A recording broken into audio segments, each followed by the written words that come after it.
चलो नेक्स्ट जो हमें चैप्टर शुरू करना है, one of the very important chapters of your syllabus, company audit जो हमने करा, वो सबसे इंपॉर्टेंट चैप्टर है हमारे सिलेबस का, जिसमें से अप्रोक्सीमेटली 10 मार्क्स का आपके एग्जाम में आएगा ही आएगा, कंपनी ऑडिट जो हमने करा, ठीक है।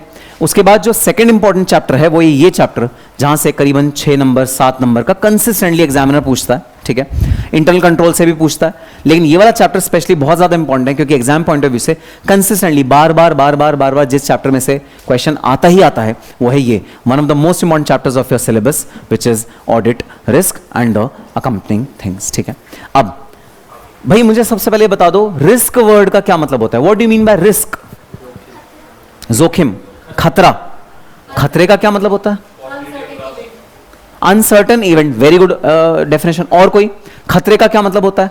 अनसर्टन इवेंट का मतलब क्या होता है? Perfect, possibility of loss. अरे सुनो, इस दुनिया में क्या कोई आदमी है जो अपना लॉस करना चाहेगा? नहीं। तो अगर ये कोई भी काम को ये पर्सन करेगा तो उसको लॉस हो जाए उस वाले काम में, इस चीज की पॉसिबिलिटी क्या है, उसे बोलते हैं रिस्क। अब सुनो, हम किसी ऑब्जेक्टिव से कोई काम को करते हैं, अगर वो ऑब्जेक्टिव फुलफिल ना हो उसे बोलते हैं रिस्क। भाई सौरभ ने बड़ी तैयारी करके वैलेंटाइंस डे वाले दिन ब्राइट विजन में एक लड़की को प्रपोज किया गुलाब से, क्लास के बाद। उसने कहा क्लास के पहले नहीं, क्लास के बाद हम प्रपोज करेंगे। तो सौरभ ने प्रपोज किया लड़की को। अगले दिन जब ये क्लास पे आया ना, 15 फरवरी को जब ये क्लास में आया, इसके यहां पर एक नील पड़ा हुआ था, नील ऐसे स्वेलिंग हुई थी यहां पर, नील पड़ा हुआ था। तो कहते अरे मच्छर ने काट लिया रात को। कुछ नहीं, मच्छर ने काट लिया रात को, कुछ नहीं हुआ। लेकिन एक्चुअली बात क्या थी, देखो लक कितना, कई लड़कों का भाग चमका होता है ना एकदम, लक देखो कितना अच्छा। 14 फरवरी को वो हील्स पहन के आई हुई थी, तो जब यहां पर लगा तो बिल्कुल वही स्वेलिंग का निशान, गोल ऐसा वो चीज पड़ गई। तो मतलब इसे कहते हैं अच्छा भाग होना। तो ये ऐसे नसीब वाले बहुत कम लड़के होते हैं जो जी प्रपोज जिस दिन करें उसी दिन वो बाय चांस हील्स पहन के आई है, ताकि जब पढ़े तो ऐसा पढ़े कि भाई उसका निशान कम से कम 1 महीने तक जाए ना। सो इसे कहते हैं रिस्क। आपने ऑब्जेक्टिव नहीं फुलफिल किया, तुम थोड़ा सा उधर हो जाओ ना, उससे तब पास क्यों बैठे, हाँ उधर, बस बस बस, वेरी गुड। तो रिस्क होता है the probability of not achieving the objectives. आपने अपना ऑब्जेक्टिव नहीं अचीव कर पाए, इसका रिस्क, इसे कहते हैं रिस्क, ठीक है। अब बताना आप किस ऑब्जेक्टिव से पढ़ाई कर रहे हो? एग्जाम क्लियर करने के लिए। तो रिस्क क्या है? रिस्क फेल होने, परफेक्ट। कि आप क्वालिफाई ना करो, ये एक रिस्क है। अच्छा आप सुनो, आप किस पर्पस से ऑडिट कर रहे हो? सोच के बोलना, आप किस पर्पस से ऑडिट कर रहे हो? ऑडिट का पर्पस क्या है? एरर एंड फ्रॉड को ढूंढना? नहीं। प्राइमरी ऑब्जेक्टिव क्या है ऑडिट का? To express an opinion. आप अपना ट्रू एंड फेयर व्यू देना चाहते हो कि फाइनेंशियल ठीक बने नहीं बने। क्या प्रोबेबिलिटी है कि आपने अपना गलत ओपिनियन दे दिया? फाइनेंशियल स्टेटमेंट ठीक नहीं बने थे और आपने कह दिया फाइनेंशियल स्टेटमेंट ठीक बने हैं, इसे कहते हैं ऑडिट रिस्क। क्योंकि ऑब्जेक्टिव नहीं फुलफिल किया ना आपने। आपका ऑब्जेक्टिव क्या था? True and fair view express करना अपने फाइनेंशियल स्टेटमेंट पे, आपने वो नहीं फुलफिल कर पाए। क्यों नहीं फुलफिल कर पाए? क्योंकि अलग अलग रीजंस है जो हम पढ़ेंगे। तो ऑडिट रिस्क क्या है? ऑडिट रिस्क है probability of an auditor not expressing correct opinion is known as audit risk. तो क्या प्रोबेबिलिटी है कि ऑडिटर अपना गलत ओपिनियन या इनअप्रोप्रिएट ओपिनियन एक्सप्रेस करे, उसे बोलते हैं ऑडिट रिस्क, ठीक है। आओ पढ़ते हैं।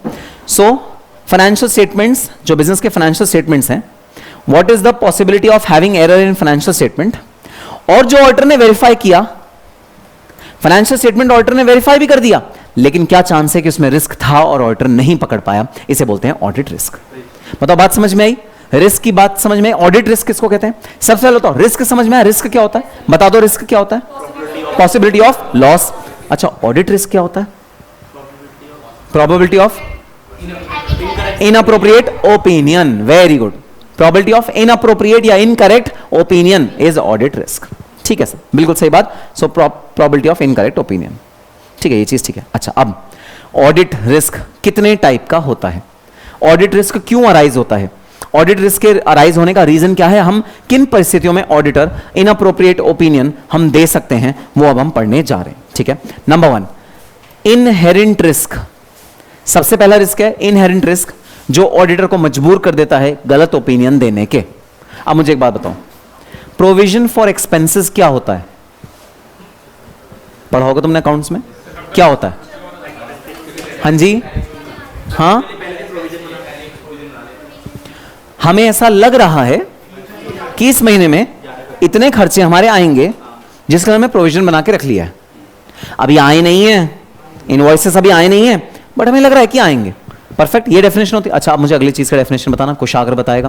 प्रोविजन फॉर डाउटफुल डेट क्या होता है?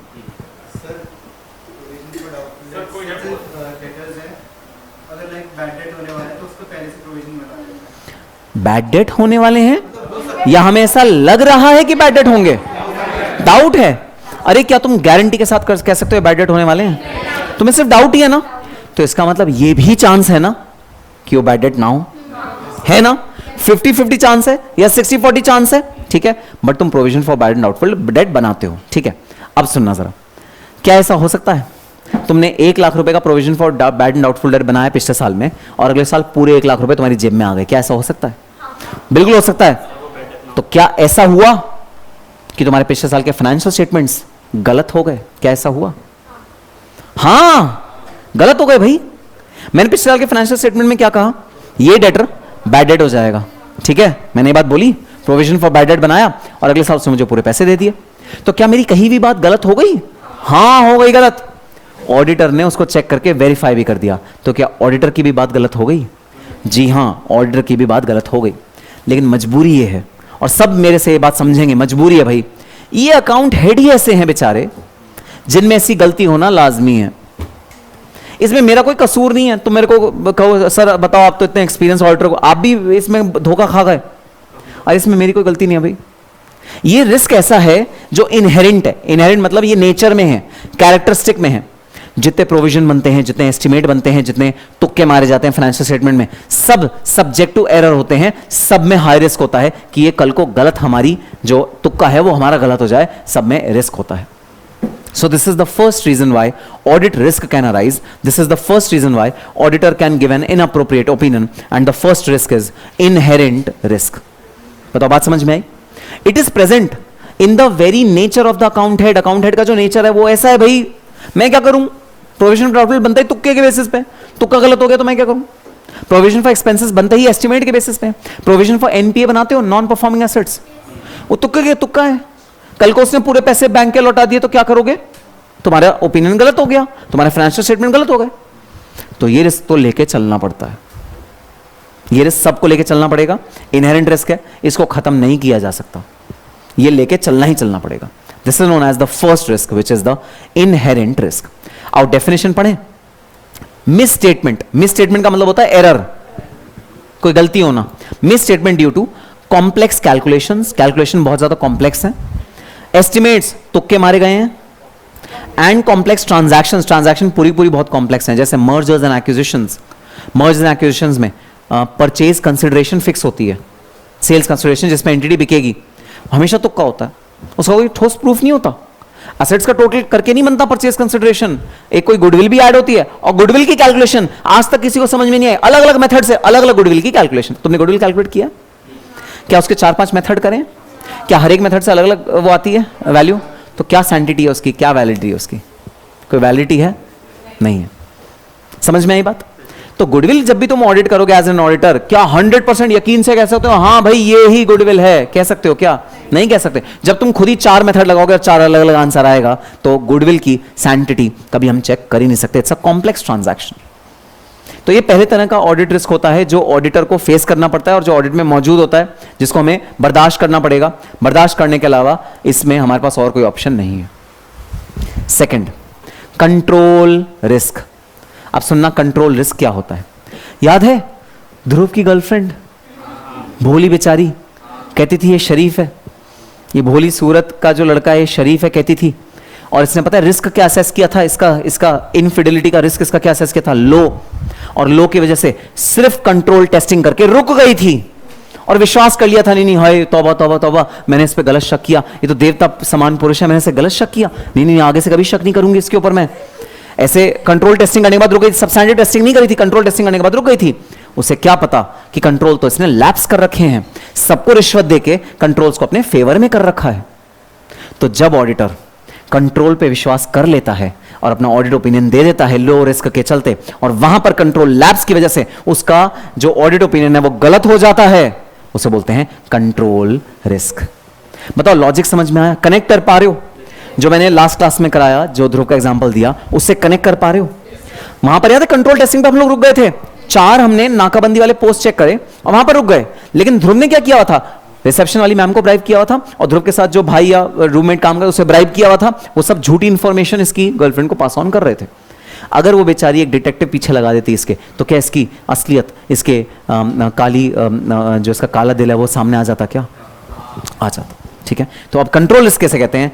जब बेचारा ऑडिटर, इसकी गर्लफ्रेंड ऑडिटर है इस केस में भाई, जब बेचारा ऑडिटर कंट्रोल्स पे रिलाय कर लेता है कि भाई कंट्रोल सब ठीक है तो सब कुछ ठीक होगा, और कंट्रोल्स ही गलत निकलते हैं, कंट्रोल्स टूटे हुए निकलते हैं। इस मैनेजमेंट ने, ये मैनेजमेंट है, मैनेजमेंट ने कंट्रोल्स को तोड़ रखा होता है। जो रजिस्टर है वो भी गलत बनाया हुआ है, क्वालिटी कंट्रोल गलत बनाया हुआ है, वेयर हाउस में जो है सब गलत बनाया हुआ है, मैनेजमेंट खुद ही सब कुछ गलत बनाया हुआ है, ऑडिटर ने चेक नहीं किया, सब्सटेंटिव प्रोसीजर नहीं लगाए, तब जो गलती निकल के आएगी उसे बोलते हैं कंट्रोल रिस्क। कंट्रोल के लैप्स होने का, कि कंट्रोल्स हैं भी लेकिन काम नहीं कर रहे, तुमने कंट्रोल्स पे लाया कर लिया लेकिन कंट्रोल काम ही नहीं कर रहे, तो क्या रिस्क होगा? उसे बोलते हैं control risk. So misstatement due to weak internal controls. अरे भाई आपके इंटरनल कंट्रोल ढंग से काम ही नहीं कर रहे, जिस पे आप रिलाय कर रहे हो ना वो काम ही नहीं कर रहे। इन्वेस्टिगेशन ही करना चाहिए था, डिटेक्टिव ही इसके पीछे छोड़ना चाहिए था, तो ही इसकी असलियत सामने आती। आपका ऑडिट ओपिनियन सारा गलत हो गया, इसे बोलते हैं control risk, not detected by the auditor. Then finally detection risk. Detection risk मतलब कई बार रेड फ्लैग्स आपके बिल्कुल सामने होते हैं लेकिन आप उसे पकड़ ही नहीं पाते। जैसे ध्रुव जब भी उसके पास होता था, किसी अनन्या का मैसेज आता था नोटिफिकेशन में, और एकदम ध्रुव फोन को छुपा लेता था और अपने जेब में रख लेता था, और वो क्या कहती, नहीं नहीं बहुत देवता समान पुरुष है, कोई बहन होगी, कजन होगी, मैं शक नहीं करूंगी। तो रेड फ्लैग आपके सामने है कि ये क्या कर रहा है आपके साथ, लेकिन आपने उसे इग्नोर किया, चल छोड़ कोई बात, मैं तो प्यार करती हूँ उससे, छोड़ो, मैं और कुछ नहीं, मैं देखूंगी नहीं कोई चीज।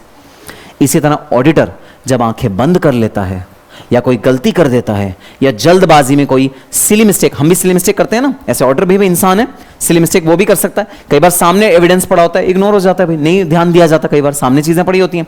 तो जब ऑडिटर ने डिटेक्ट नहीं कर पाया ढंग से, उसने कोई केयरलेसनेस कर दी, माइंड उसका कहीं और था और केयरलेसनेस कर दी, उसे बोलते हैं डिटेक्शन रिस्क। जब ऑडिटर के सामने सब कुछ था लेकिन वो डिटेक्ट ही नहीं कर पाया।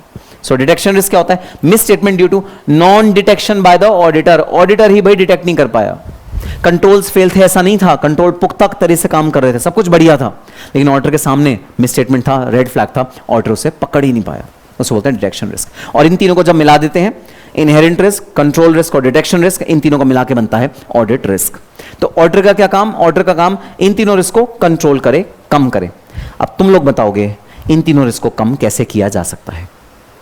सबसे पहला है इनहेरेंट रिस्क। सबसे पहला इनहेरेंट रिस्क बताओ, इनहेरेंट रिस्क को कंट्रोल कैसे करें?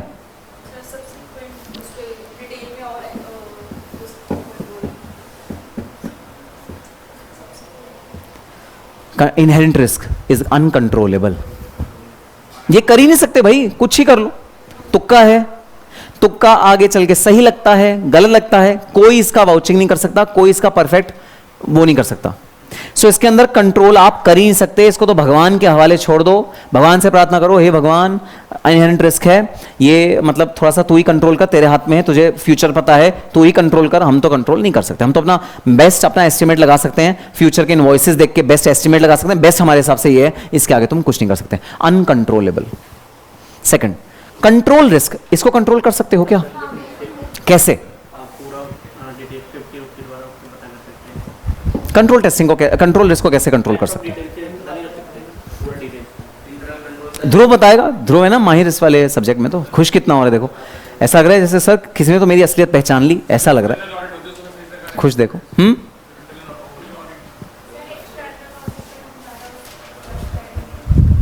नहीं, एक्सटर्नल ऑडिट तो तुम खुद ही कर रही हो, तुम उस पर ट्रस्ट क्या करोगी? तुम तो खुद ही ऑडिट कर रही हो। हम कंट्रोल रिस्क को रोक कैसे सकते हैं? कंट्रोल रिस्क को हम ऐसे रोक सकते हैं, कंट्रोल पे रिलाय करने से पहले उन्हें चेक कर लो वो काम कर रहे हैं या नहीं कर रहे। तो इसकी गर्लफ्रेंड ने रिसेप्शनिस्ट पे रिलाय किया, उससे पहले चेक कर लो कि रिसेप्शनिस्ट कहीं इसके साथ मिली हुई तो नहीं है। इसकी गर्लफ्रेंड ने इसके भाई पे या रूममेट पे रिलाय करा, तो पहले चेक कर लो कहीं वो आपस में मिले हुए तो नहीं है। तो पहले कंट्रोल्स को चेक कर लो, कंट्रोल सही से काम कर रहे हैं या नहीं कर रहे, उसके बाद उन पर रिलाय करो। ये इसका कंट्रोल करने का तरीका। डिटेक्शन रिस्क को कैसे कंट्रोल कर सकते हो?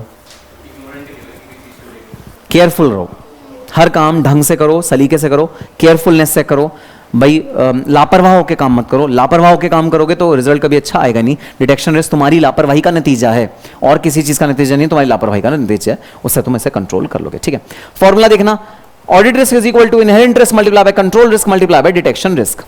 अब इन दोनों का एक नाम होता है इनहेरेंट रिस्क और कंट्रोल रिस्क का, इन दोनों को मिला के बोला जाता है risk of material misstatement. तो फॉर्मूला दो तरह से बनता है, audit risk is equal to risk of material misstatement multiply by detection risk. और रिस्क ऑफ मटेरियल स्टेटमेंट के दो parts, inherent risk control risk. तो एक फॉर्मूला बनता है inherent risk multiply by control risk multiply by detection risk. तो दो फॉर्मूले बनेंगे, फॉर्मूला नंबर 1 जहां ROMM और डिटेक्शन रिस्क को मल्टीप्लाई करोगे, फॉर्मूला नंबर 2 जहां इनहेरेंट रिस्क, कंट्रोल रिस्क और डिटेक्शन रिस्क को तुम मल्टीप्लाई करोगे। इन दोनों को इन तीन को मल्टीप्लाई करोगे तो रिस्क आएगा। ठीक है, दोनों कॉन्सेप्ट एकदम समझ में आए? ठीक है sir. Now identifying risk of material miss statement, भाई हमारे फाइनेंशियल्स में मिस स्टेटमेंट है, इसे तुम आइडेंटिफाई कैसे करोगे? क्या तरीके हैं जिससे तुम आइडेंटिफाई करोगे? भाई वो अपने ऑडिट प्रोसीजर्स लगाओगे, जैसे इंक्वायरी। आप इंक्वायरी करोगे, seek information from the management and other employees of the organization. आप इंक्वायर करोगे कि कंट्रोल ढंग से काम कर रहे हैं, मैनेजमेंट में रिस्क भाई मैनेज हो रहा है, सारी चीजें ढंग से वर्क कर रही हैं, इंक्वायरी करो। दूसरा ऑब्जर्वेशन या इंस्पेक्शन करो, भाई चेक तो कर लो वो कंट्रोल ठीक से काम कर रहे हैं नहीं कर रहे, कहीं दोनों के बीच में कोई साठ गांठ तो नहीं है, हमारे कंट्रोल मैनेजमेंट दोनों के बीच में कहीं कोई कोल्यूजन तो नहीं हो गया, कहीं मैनेजमेंट ने तोड़ दिया हो पूरा कंट्रोल, ऐसा तो नहीं है। ये चीज चेक कर लो ऑब्जर्वेशन और इंस्पेक्शन के थ्रू। आफ्टर सीकिंग इन्फॉर्मेशन ऑडिटर में ऑब्जर्व और inspect, gain knowledge about the organization. Then finally analytical procedure, analytical procedure ratios को यूज करो, जहां पर अनयूजुअल कोई ट्रांजैक्शन हो रही है उसे स्पेशली ऑडिट करो कि ये वाली ट्रांजैक्शन कैपिटल गेन हो गया, मशीनरी हमने कोई बेच दी, उसका स्पेशल ऑडिट करो कि भाई मशीनरी इस साल हमने क्यों बेची, क्या रीजन था जिससे मशीनरी बेची। एनालिटिकल प्रोसीजर्स करो, सारे प्रोसीजर करो ताकि हम रिस्क को आइडेंटिफाई कर सकें कि कितना रिस्क है इस वाली ट्रांजैक्शन में। ठीक है, रिस्क को असेस करना सबसे बड़ी बात कि भाई हाई रिस्क होगा या लो रिस्क होगा। चलो नेक्स्ट आ जाओ, इंटरनल कंट्रोल्स। अगेन लिख लो, वेरी वेरी इंपॉर्टेंट। इस चैप्टर का ये एक इंपॉर्टेंट टॉपिक है और एग्जाम में ये पूछा जाता है बहुत ज्यादा बारी, वेरी वेरी इंपॉर्टेंट।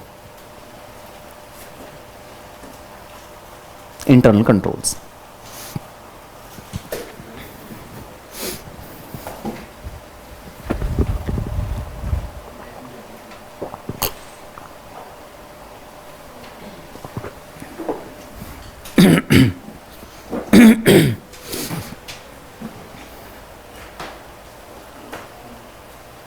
आप समझना जरा इंटरनल कंट्रोल्स का क्या मतलब होता है, what do you mean by internal controls.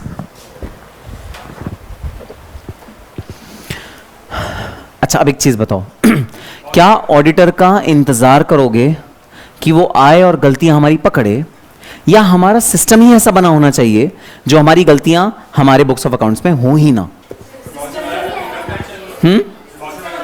Precaution, हाँ वही तो, प्रिकॉशन लेना चाहोगे या क्योर लेना चाहोगे कि जब ऑर्डर आए तब गलतियां पकड़ लेगा, उसको किस चीज के पैसे देने हैं, या प्रिकॉशन ले लें कि हमारे अकाउंट्स में गलतियां हो ही ना? Precaution is better than cure ना। तो जब मैनेजमेंट अपने फाइनेंशियल्स बनाते हुए या बुक्स ऑफ अकाउंट्स को बनाते हुए या अपने वर्किंग के अंदर कुछ ऐसे प्रिकॉशंस ले लेता है जिससे गलतियां हो ही ना हमारे फाइनेंशियल स्टेटमेंट्स में, उसे बोलते हैं इंटरनल कंट्रोल्स। मैं तुम्हें देता हूं एक एग्जांपल, ठीक है। पूरे दिन में सेल्स हुई 50,000 रुपए की कैश में। हमने जो सेल्समैन था, जो हमारा कैशियर है, कैशियर सेल्समैन एक ही बंदा है, हमने उसको बोला सुन भाई कैश गिन कितना है, उसने बोला सर आज के 50,000 रुपए कलेक्ट हुए। हमने जैसे बैंक में जमा कराया, वो बैंक में 50,000 रुपए जमा करा के आ गया। ठीक है, अब सुनो, वो बैंक में जमा करा के आया 50,000 रुपए, लेकिन गलती किससे भी हो सकती है, उसने बुक्स ऑफ अकाउंट्स में लिख दिया 5,000 रुपए। बैंक में कितने जमा करा के आया? 50,000 रुपए। बैंक में कितना लिख दिया मेरे बुक्स में? 5,000 रुपए। बताओ क्या मिसमैच आ जाएगा, एरर आ जाएगा? हाँ सर एरर आ जाएगा। अब इसको रोकने के लिए क्या करें, क्या तरीका इस्तेमाल करें कि ये एरर को हम रोक सकें? सुनना एक तरीका, क्यों ना मैं दो अलग अलग लोगों को दो अलग अलग रिस्पॉन्सिबिलिटी दूं। जैसे उस सेल्समैन को बोलूं तो बैंक में पैसे जमा करा के आ, और जो बुक में रिकॉर्ड करेगा वो दूसरा बंदा हो जो बुक में रिकॉर्ड करे। सर उससे क्या फर्क पड़ेगा, वो भी तो गलती कर सकता है, लेकिन गलती का चांस कम हो जाएगा, क्योंकि वो जो दूसरा बंदा ना, जब वो कहेगा कि अच्छा 5,000 रुपए जमा कराने, ला मुझे रसीद दिखा पहले बैंक की, वो रसीद लेगा, उससे पढ़ेगा, कहेगा तो 50,000 है, 5,000 का है, तो फिर सेल्समैन का ओहो 5,000 नहीं था यार 50,000 ही था, मैं गलती से तुझे 5,000 बोल गया। क्या रीचेकिंग करने से गलती का एरर कम हो जाता है? क्या अगर आप लोग अपना पेपर एग्जामिनर को सबमिट करने से पहले एक बार खुद पढ़ लेते हो तो क्या आपका एरर गलती का चांस में कम हो जाएगा? क्या आपका जो पेपर आप बनाते हो, अगर वो पेपर जब आप एग्जामिनर को दे रहे हो उससे पहले मैं आपके एग्जाम रूम में आ जाऊं, आपका पेपर एक बार रिव्यू करूं, तो उससे आपका गलती का एरर और कम हो जाएगा? हाँ, ऐसा हो सकता है? नालायक हाँ बोल रही हो खुश होके? हाँ, ऐसा हो तो नहीं सकता ना। तो रीचेकिंग करना एक तरीका होता है इंटरनल कंट्रोल्स का, जिससे मैनेजमेंट अपना इंश्योर करता है कि बुक्स ऑफ अकाउंट सही तरीके से बने। This is an internal control, इसे बोलते हैं सेग्रीगेशन ऑफ ड्यूटीज। अब सुनो अगला एग्जांपल।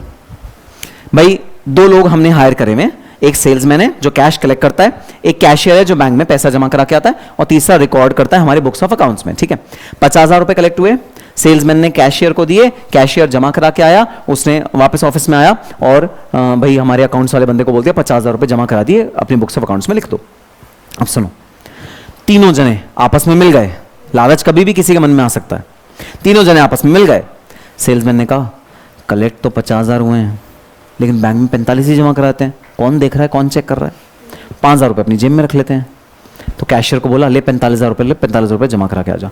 कैशियर कहेगा हो अरे कलेक्ट तो 50,000 हुए हैं, तो कहले 1,000 रुपये तू रख। कैशियर का मुंह बंद करा दिया। कैशियर से फिर वापस वो आया रिकॉर्डिंग वाले अकाउंट्स वाले बंदे के पास, अकाउंट्स वाले ने कहा लाओ जरा रिसीट दिखा दो सेल्स की, 50,000 की रिसीट थी। अकाउंट्स वाले बंदे ने बोला हो कलेक्ट तो 50,000 हुए थे, तुमने 45 क्यों जमा कराए? 1,000 उसकी जेब में रख दिया। ठीक, तीनों ने सांठगांठ कर ली और फ्रॉड हो गया। ये फ्रॉड होने का सबसे सिंपल एग्जांपल है किसी भी कंपनी में कि आपका जो कैश कलेक्शन है उसमें आपने एम्बेजलमेंट कर दी, कुछ गड़बड़ी कर दी। ये सबसे कॉमन एग्जांपल है जो अधिकतर कंपनीज में जो कैश हैंडल करती है उसमें होता ही होता है। ठीक है, इसको दूर करने का मैनेजमेंट क्या उपाय सुझा सकती है? एक वन ऑफ द सिंपल उपाय है जॉब रोटेशन। जॉब रोटेशन मतलब हर 3 महीने में या तो कैशियर चेंज कर दो, या अकाउंट्स वाला चेंज कर दो, या सेल्स वाला चेंज कर दो। हर 3 महीने में नया बंदा ले आओ। तो ऐसा हो सकता है कोई नया बंदा ऑनेस्ट आए और वो रिपोर्टिंग कर दे तीनों मिलकर फ्रॉड कर रहे हैं। इसे कहते हैं जॉब रोटेशन।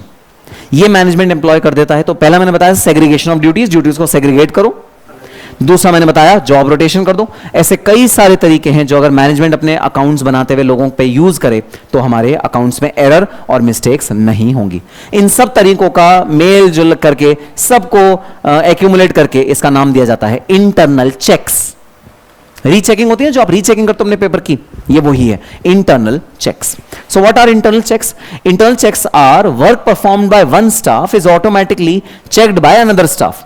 तो जो काम एक स्टाफ कर रहा है दूसरा स्टाफ उसको ऑटोमेटिकली चेक कर देगा। ठीक है, error and fraud committed by one staff is checked by another staff. तो जो एक स्टाफ एरर एंड फ्रॉड कर रहा है दूसरा स्टाफ उसको पकड़ लेगा। इसे बोलते हैं इंटरनल चेक। अब इंटरनल कंट्रोल का एक और पार्ट है, आप इंटरनल ऑडिट करा लो। इंटरनल ऑडिट क्या होता है? इससे पहले कि बाहर के एग्जामिनर्स आए चेक करने के लिए, जैसे आपका प्री बोर्ड याद है, 12th में प्री बोर्ड हुआ था, बताना बोर्ड का पेपर सेटर कौन होता है? सीबीएसई। प्री बोर्ड का पेपर सेटर कौन होता है? स्कूल की टीचर्स। तो आप ये बोल सकते हो अरे तो स्कूल की टीचर नहीं चेक करना है और स्कूल टीचर ही बना रही है, तो घपलेबाजी हो सकती है। हाँ हो सकती है, लेकिन आप वेल प्रिपेयर्ड हो जाओगे बोर्ड्स के लिए। आप तो वेल प्रिपेयर्ड हो जाओगे ना बोर्ड्स के लिए। तो इंटरनल ऑडिट क्या है? इंटरनल ऑडिट है प्री बोर्ड्स। जो कौन कराता है? मैनेजमेंट खुद कराता है। मैनेजमेंट का आदमी होता है जो करता है। किस लिए कराता है? ताकि हम बोर्ड्स की तैयारी कर पाएं, जो स्टैट्यूटरी ऑडिटर आ रहे हैं उसके आने से पहले हम अपने अकाउंट्स को ठीक ठाक कर पाएं, कोई गलती है तो उसे निकाल पाएं। इसे बोलते हैं इंटरनल ऑडिट। तो प्री बोर्ड्स और बोर्ड्स में जो डिफरेंस होता है वही डिफरेंस इंटरनल ऑडिट और स्टैट्यूटरी ऑडिट में होता है। तो what is internal audit? Internal audit is a independent management function. Management का काम होता है ये। और याद करना, अगर हम ऑडिट कराते थे तो ऑडिटर को अपॉइंट कौन करता था? Share holder. हम मैनेजमेंट से बोलते थे तुम मिल मत जाना मैनेजमेंट से, मैनेजमेंट के अगेंस्ट हो तुम्हें प्रूफ निकालना है। और इंटरनल ऑडिट कौन करवा रहा है? मैनेजमेंट खुद करवा रहा है। तो ये डिफरेंस है स्टैट्यूटरी ऑडिटर और इंटरनल ऑडिटर के बीच में। So independent management function which involves continuous and critical appraisal of functioning of an entity. इन दोनों को मिला के बोला जाता है इंटरनल कंट्रोल। एक कंपनी का इंटरनल कंट्रोल अच्छा है अगर हम ये बोलें तो दो चीजें हम देखते हैं, इंटरनल चेक्स उसके अच्छे होने चाहिए। इंटरनली वो जो भाई रीचेकिंग करा रहा है अपने अकाउंट्स की वो अच्छी होनी चाहिए। दूसरा इंटरनल ऑडिट अच्छा होना चाहिए। अगर दोनों अच्छे हैं तो हम बोलते हैं internal control is good in an organization. ठीक है, नाउ इंटरनल चेक। अभी क्या होता है इंटरनल चेक?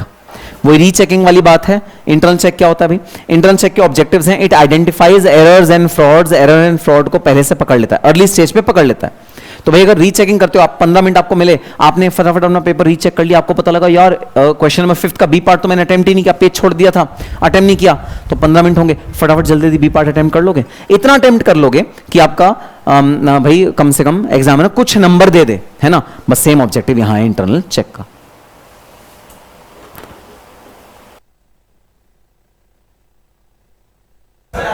तो बताना जरा, इंटरनल चेक का सबसे बड़ा फायदा क्या? इंटरनल चेक का फायदा एरर एंड फ्रॉड को दूर करना।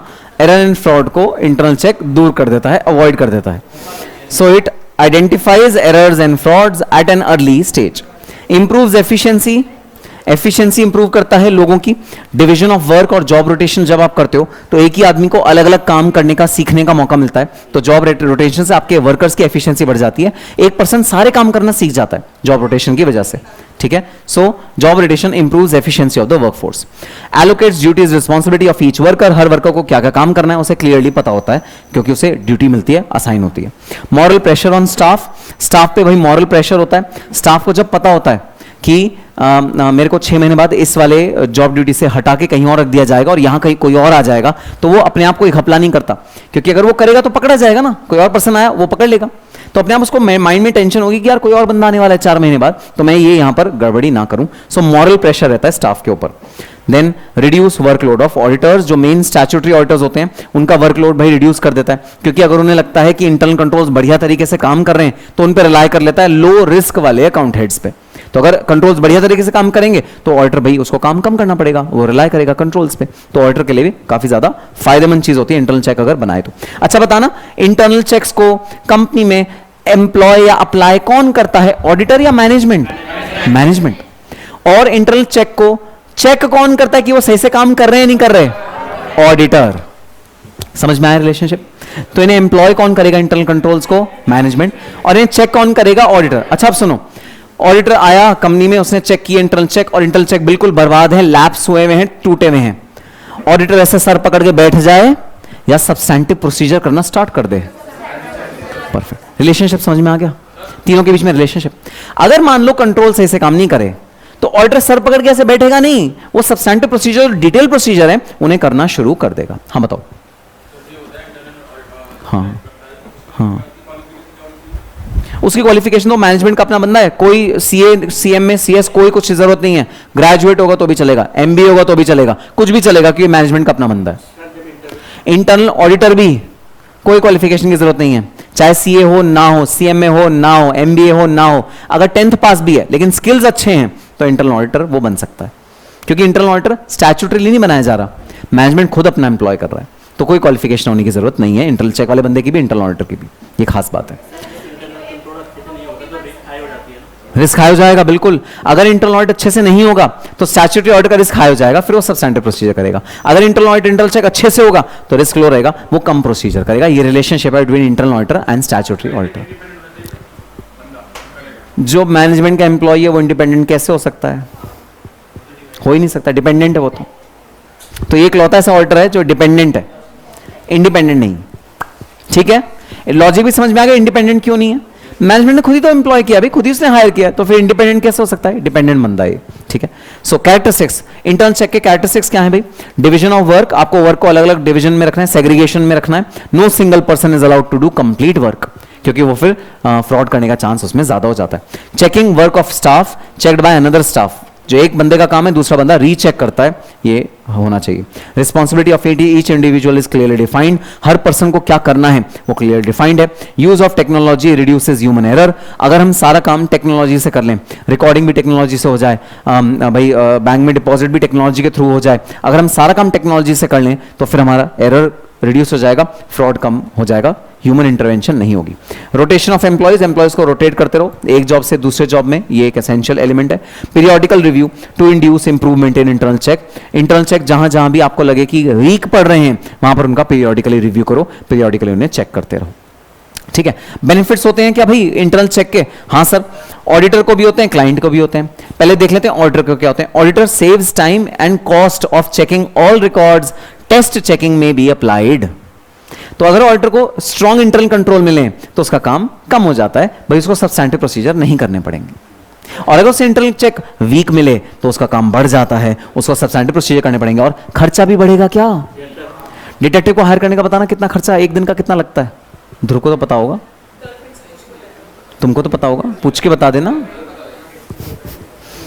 चलो, auditor spend more time on critical issues, improves quality of audit. अगर ऑडिटर चेकिंग में टाइम नहीं लगाएगा, किसी और इंपॉर्टेंट इशू में टाइम लगाएगा, तो हमारे ऑडिट का क्वालिटी बढ़ जाएगा, अगर इंटरनल चेक अच्छा है तो। अच्छा, क्लाइंट को कोई बेनिफिट मिलेगा, कंपनी को कोई बेनिफिट मिलेगा इंटरनल चेक का? हाँ सर मिलेगा। Reduces errors and fraud, error and fraud reduce होंगे। Smooth functioning as work is distributed amongst employees, functioning बेहतर होगी क्योंकि बहुत सारे एम्प्लॉइज अलग अलग काम कर रहे होंगे। Then moral pressure on employees, employees पे मॉरल प्रेशर रहेगा कि सब अपना काम ढंग से करें। Accounts are prepared smoothly, accounts बहुत अच्छे से बनेंगे, ये फायदा होगा। ठीक है। Auditors responsibility with respect to internal check, ये बात हो रही है स्टैट्यूटरी ऑडिटर की। स्टैट्यूटरी ऑडिटर इंटरनल चेक के रिस्पेक्ट में क्या करेगा? Number 1, to check few transaction randomly, कुछ चेक करेगा ट्रांजैक्शन ताकि पता लगे कि जो इंटरनल कंट्रोल्स हैं स्ट्रांग है या नहीं। To check full accounts for a few months के लिए तो फुल अकाउंट्स करने। अच्छा सुनो, एक चीज बहुत इंपॉर्टेंट चीज है, अगर इंटरनल चेक एकदम पुख्ता, एकदम स्ट्रांग हो तो भी कुछ ऐसे अकाउंट हेड्स होते हैं जिसमें सब्सटैंटिव प्रोसीजर लगाना ही लगाना पड़ता है। जैसे sales is a high risky area, चाहे कैश वाली हो चाहे प्योर बैंक वाली हो, इसलिए सेल्स एक ऐसा एरिया जहां स्टैंडर्ड्स में लिखी है बात, इवन अगर इंटरनल चेक पुख्ता है, इंटरनल कंट्रोल पुख्ता है, तो भी सेल्स के केस में सब्सटैंटिव प्रोसीजर लगेगा ही लगेगा, क्योंकि इसमें रिस्क बहुत ज्यादा है। तो कुछ ऐसे खर्चे होते हैं, कुछ ऐसे अकाउंट हेड्स होते हैं जिसमें फुल अकाउंट्स का ऑडिट होना ही होना है, सब्सटैंटिव प्रोसीजर होना ही होना है, भले ही जो रिस्क है वो लो है। समझ में आई ये वाली बात? और क्या ये वाजिब बात भी है? हाँ सर वाजिब बात है। सारे अकाउंट हेड्स को कंट्रोल्स के बेसिस पे ऑडिट करके हम नहीं काम चला सकते, कुछ के लिए तो सब्सटैंटिव प्रोसीजर लगाने ही लगाने पड़ेंगे। ठीक है, ठीक है सर। अच्छा, इंटरनल ऑडिट जैसा कि हमने डिस्कस किया, इंटरनल ऑडिट एक इंडिपेंडेंट पार्टी, थर्ड पार्टी से कराया जा सकता है, एम्प्लॉईज से कराया जा सकता है, किसी भी पर्सन से कराया जा सकता है। अच्छा, इसका ऑब्जेक्टिव पढ़ते हैं, शुरू से पढ़ते हैं। ऑब्जेक्टिव क्या है इंटरनल ऑडिट का? To monitor internal controls, internal control, internal check सही से काम कर रहे हैं नहीं कर रहे, इसको सबसे पहले हमें देखना है, चेक करवाना है इंटरनल ऑडिटर से। Next, examination of operating and financial information, हमारी जो ऑपरेटिंग एंड फाइनेंशियल इंफॉर्मेशन है उसको चेक करने का काम इंटरनल ऑडिटर करता है। Review and compliance with law, law से हम कंप्लाई कर रहे हैं वो चेक करता है। बताना टीडीएस को डिपॉजिट करने की लास्ट डेट क्या होती है?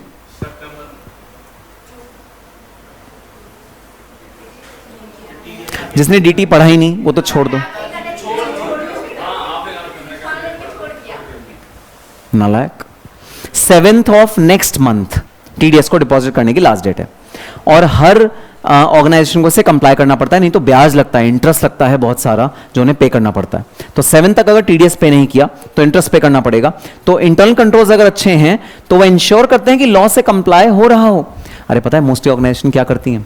अलार्म्स, जैसे हम अपने घड़ी में, अपने मोबाइल फोन्स में अलार्म लगाते हैं ना, वो अपने सिस्टम में अलार्म लगा के रखती हैं। 5th को हर महीने की अलार्म बजता है, टीडीएस ड्यू ऑन 7th, ये एक इंटरनल चेक बन जाता है। समझ में आया? तो सबको याद आ जाएगा, हाँ यार टीडीएस भरना है, तो फटाफट से कैलकुलेशन कर लो टीडीएस की। सो इंटरनल चेक लॉ को कंप्लाई करने में मदद करता है, रिस्क को मैनेज करने में मदद करता है, जो हमारे ऑर्गेनाइजेशन रिस्क फेस कर रही होती हैं उन्हें मैनेज करने में मदद करता है। और गुड गवर्नेंस, गवर्नेंस का मतलब जो एथिकल पॉलिसीज होती हैं, क्या अच्छा है क्या बुरा है, वो चीज में भी इंटरनल ऑडिटर रिव्यू करके बताता है, भाई ये आपका प्रोसेस अच्छा है, ये प्रोसेस अच्छा नहीं है। तो governance, ethical issues and values में भी इंटरनल ऑडिट हमारा काम करता है।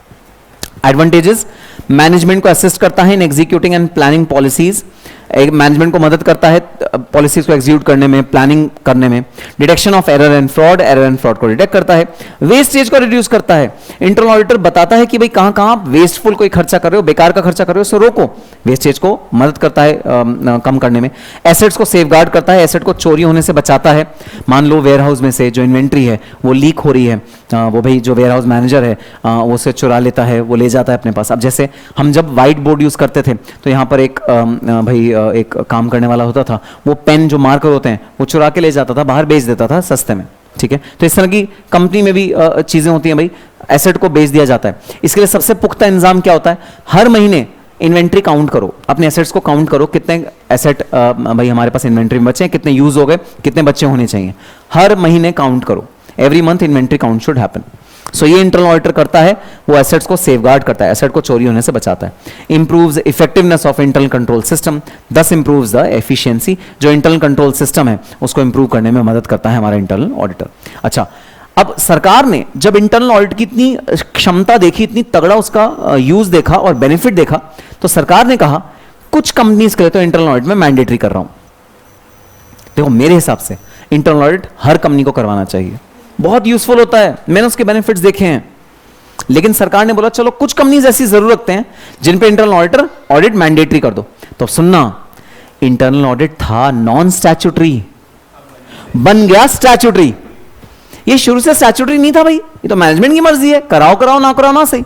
अरे तुम अगर प्री बोर्ड में छुट्टी ले लो तो ऐसा थोड़ी है बोर्ड में तुम्हें बैठने नहीं देंगे, बोर्ड में तो फिर भी बैठने देंगे, प्री बोर्ड मैंने नहीं दिया कोई बात नहीं, मैं बोर्ड में तो फिर भी बैठूंगा। कई स्कूल्स में होता है रेगुलेशन की प्री बोर्ड नहीं दिया तो बोर्ड नहीं देने देंगे, लेकिन वो भी भाई बैठने देते हैं, ठीक है।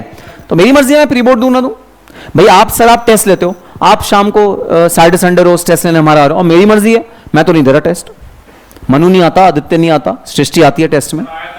तो जो टेस्ट है वो टेस्ट आपकी मर्जी है।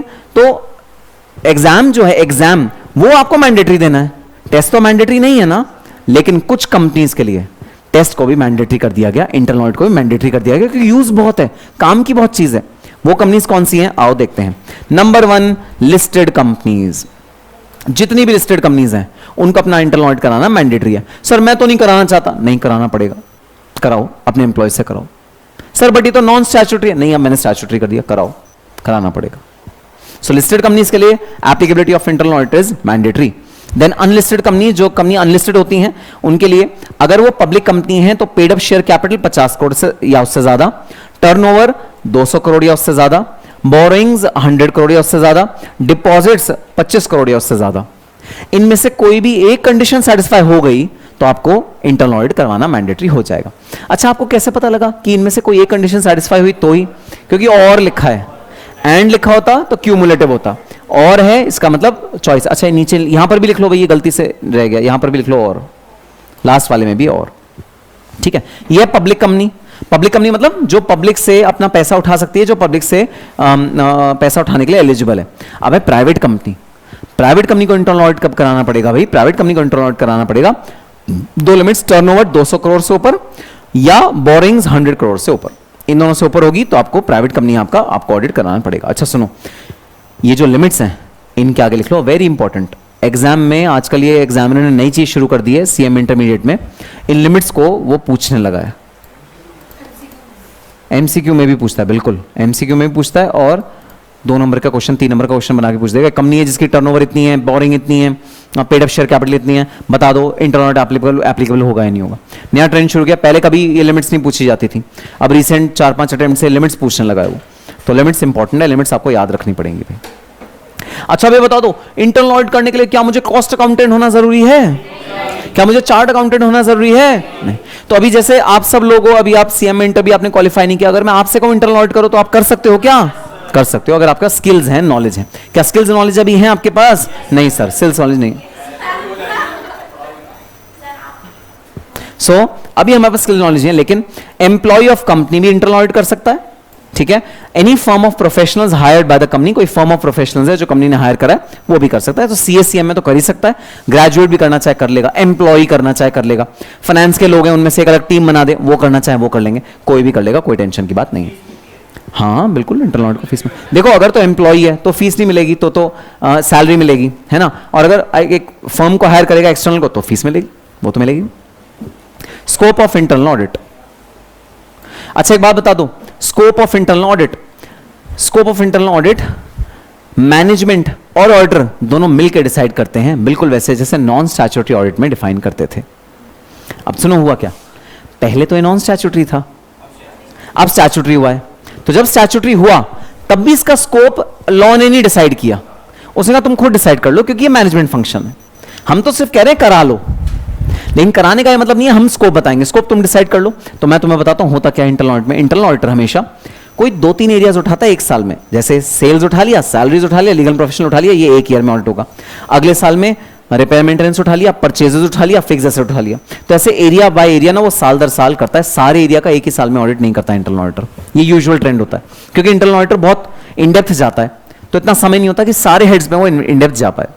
तो इंटरनल ऑडिट जो होता है वो एरिया बाय एरिया होता है, डिपेंडिंग अपॉन ऑडिटर और मैनेजमेंट जो भी डिसाइड करें। So scope is to be determined by the board and the audit committee in consultation with the internal auditor, दोनों मिल बैठ के अपना डिसाइड करते हैं। अच्छा एक चीज बता दो, क्या स्टैट्यूटरी ऑडिटर जो बंदा करता है वही इंटरनल ऑडिट भी कर सकता है? क्या दोनों सेम बंदे हो सकते हैं? जो स्टैट्यूटरी ऑडिट कर रहा है वही इंटरनल ऑडिट कर? कौन सा थ्रेट होता है इंडिपेंडेंस का? Name name name. Self, perfect, self review threat. अपना ही काम जो मैंने इंटरनल ऑडिटर की तरह किया, मैंने चेक्स को सेट किया, कंट्रोल्स को चेक किया, वाकई में दोबारा से चेक करूंगा, गलतियां निकाल नहीं पाऊंगा। So internal auditor can not be the statutory auditor. ठीक है, अब आ जाते हैं इंटरनल कंट्रोल्स पे। हाँ, कोई टाइम लिमिट नहीं है, क्योंकि इसकी जो ऑडिट रिपोर्ट है वो मिनिस्ट्री के पास नहीं जाती। तो जब इसकी रिपोर्ट, ऑडिट रिपोर्ट मिनिस्ट्री तक जाती है तो कोई टाइम लिमिट नहीं है। बस इसका टाइम लिमिट ये है कि जब स्टैट्यूटरी ऑडिटर आएगा तो आपसे रिपोर्ट मांगेगा, उससे पहले पहले हो जानी चाहिए।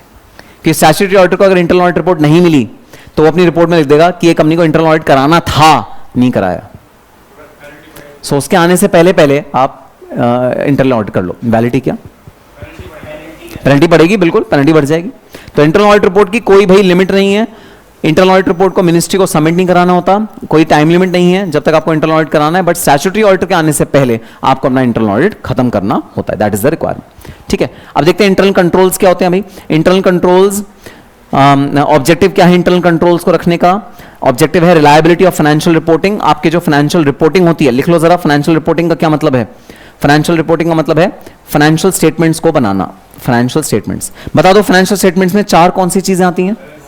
Balance sheet, profit loss account, cash flow, notes to accounts. Perfect, notes to accounts. ठीक है, तो आपके फाइनेंशियल स्टेटमेंट सही से बनते हैं अगर आपके इंटरनल कंट्रोल्स अच्छे होते हैं तो। Effectiveness and efficiency of operations, आपके ऑपरेशंस इफेक्टिवली और एफिशिएंटली काम करते हैं। कंप्लायंस विद लॉ, आप लॉ का प्रॉपर कंप्लायंस करोगे, जितने भी लीगल प्रोविजंस हैं, इनकम टैक्स, जीएसटी, सबका प्रॉपर्ली कंप्लाई करोगे। इंटरनल ऑडिटर इस चीज को इंश्योर करेगा। एसेट्स आपके सेफगार्डेड हैं, चोरी होने से बचेंगे। ऑप्टिमम यूटिलाइजेशन ऑफ रिसोर्सेज, आपने रिसोर्सेज का बहुत अच्छे से आप यूटिलाइजेशन करोगे। Ensures recording of all transaction, आप इंश्योर करोगे सारी ट्रांजैक्शन रिकॉर्ड हो, क्योंकि इंटरनल कंट्रोल्स अगर स्ट्रांग है तो आप सारी ट्रांजैक्शन को रिकॉर्ड करोगे। अच्छा, अब एक बड़ी इंपॉर्टेंट चीज भाई, क्या इंटरनल कंट्रोल सिर्फ अकाउंटिंग के लिए बनाए जाते हैं या ये और सारे एरिया में भी यूज हो सकते हैं? अभी तक हमने जो इंटरनल कंट्रोल की बात करी ना, वो अकाउंटिंग के पॉइंट ऑफ व्यू से ही करी, फाइनेंशियल्स के पॉइंट ऑफ व्यू से ही करी। लेकिन इंटरनल कंट्रोल सिर्फ अकाउंटिंग या फाइनेंशियल्स के बेसिस पे नहीं होते, एडमिनिस्ट्रेटिव भी होते हैं। एडमिनिस्ट्रेटिव का मैं तुम्हें मतलब समझाता हूं। ठीक है, तुम लोग जैसे ही एंट्री लेते हो, मुस्कान मैम तुम्हारी लिस्ट बना के तुम्हारी अटेंडेंस चेक करती हैं, ताकि ये इंश्योर किया जा सके कि वो बच्चे जिन्होंने फीस नहीं दी उनसे फीस रिकवर करके हम लोग अपना एडमिनिस्ट्रेशन प्रॉपर्ली कर पाए। ठीक है, ऐसे ही जब एम्प्लॉयज होते हैं ना, एम्प्लॉयज जब ऑर्गेनाइजेशन में घुसते हैं तो आजकल अटेंडेंस रजिस्टर पे नहीं लगती, थंब से लगती है। बस वहां पर आप क्लिक करो, आपका टाइम रिकॉर्ड हो जाएगा कि आप 9:09 पे आए हो। अच्छा, पहले जब रजिस्टर होता ना तो एम्प्लॉय बड़े बदमाश होते थे। जो एम्प्लॉय 10 बजे आ रहा है, वो अपने फ्रेंड को जो 9 बजे आ रहा है उसको कह देता था, अपने नाम का जो साइन करे ना उसके ऊपर एक लाइन ब्लैंक छोड़ दियो और मेरा नाम लिख दियो, साइन में आके कर दूंगा। सुनो क्या लॉजिक है। अगर 9 बजे जो बंदा आया उसने 9 बजे अपना नाम लिख दिया, फिर 9:30 जो आया उसने 9:30 नाम लिख दिया, फिर 10 जो आया 10 बजे नाम लिख दिया। अब जो बंदा 10:30 आ रहा है, क्या वो जब 4th लाइन में अपना नाम लिखेगा ये लिख सकता है मैं 9 बजे आया था? नहीं लिख सकता ना। ऐसा नहीं हो सकता ना, बंदा वो आया 10:30 बट वो कह रहा है मैं 9 बजे आया और उसका नाम कब आ रहा है? 10:15 वाले के बाद आ रहा है। ऐसा नहीं हो सकता ना। तो क्या चाहिए यहां पर? ये चाहिए एक लाइन छूटी हुई हो 9 बजे से ऊपर, जहां पर वो आए और अपना नाम लिख दे और कह दे मैं 9 बजे आ गया था, जबकि वो आया 10:30। होता है नहीं? तो आपने अपने फ्रेंड को फोन कर दे, तो भाई आज लेट हो रहा हूँ थोड़ा, 10:30 बजे तक आ रहा हूँ, तू जरा ऐसा कर अपने नाम के ऊपर ना मेरा नाम लिख दे, साइन में आके कर दूंगा, 9 बजे वाले स्लॉट में मेरी बुकिंग हो जाएगी। और ये होता था गड़बड़ी, ऐसे इस तरह के घपले होते थे जब फिजिकल होता था। अब करके दिखाओ। अब ऐसा तो नहीं कर सकते भाई तू आज मेरा अंगूठा काट के ले जा, कल सुबह पंचिन कर दियो, 9 बजे मैं नहीं आऊंगा, 10:30 बजे आऊंगा, तो अंगूठा ले जा, मेरे पंचिन कर दियो 9 बजे। पॉसिबल है क्या?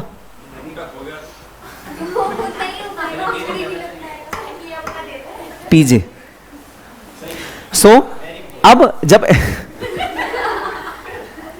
टेक्नोलॉजी आ गई तो इन सब चीजों को रोका जा सकता है, इंटरनल कंट्रोल बहुत स्ट्रांग बनाए जा सकते हैं, एडमिनिस्ट्रेशन प्रॉपर्ली मैनेज करा जा सकता है कंपनी का टेक्नोलॉजी की मदद से। सो कंट्रोल जो होते हैं वो सिर्फ अकाउंटिंग के लिए नहीं होते भाई, एडमिनिस्ट्रेशन के लिए भी होते हैं, प्रोडक्शन के लिए भी होते हैं, ओवरहेड्स मैनेज करने के लिए भी होते हैं, रिपेयर मेंटेनेंस के लिए भी होते हैं, सबके लिए कंट्रोल्स होते हैं। मैनेजमेंट जिसके लिए भी लगाए उसके लिए कंट्रोल्स लगा सकती है। So production, process, quality control, pricing, cost sheet तो देखो बात की बात है ना, वो तो जब हम अकाउंटिंग करेंगे तब कॉस्ट शीट आएगी।